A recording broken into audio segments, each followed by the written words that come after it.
Now, one thing that's important, not only in the industry, it's important for the exam also, but an unfriendly termination.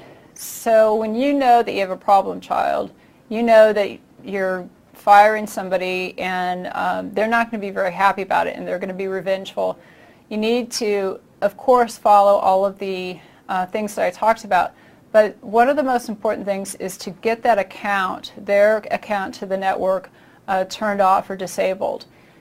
And the companies have been in very interesting positions where I remember one company who was, they had a network administrator who, thought he was great. He thought he was God, and he wasn't very nice to people. And so when people complained, management brought him in and says, hey, look, you need to shape up or we're getting rid of you. And what the network administrator said is, well, if you get rid of me, I've got, this place, I've got logic bombs, I've got Trojan horses. So if you get rid of me, there's things I could do.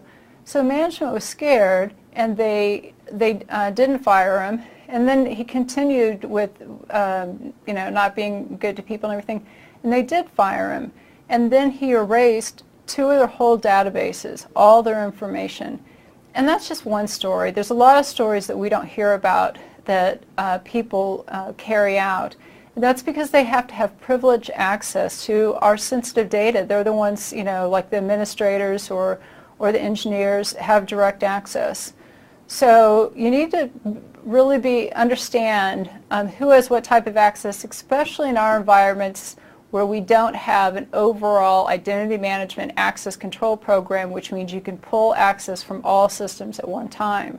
A lot of our environments, you have accounts of different systems that you have to make sure are properly disabled.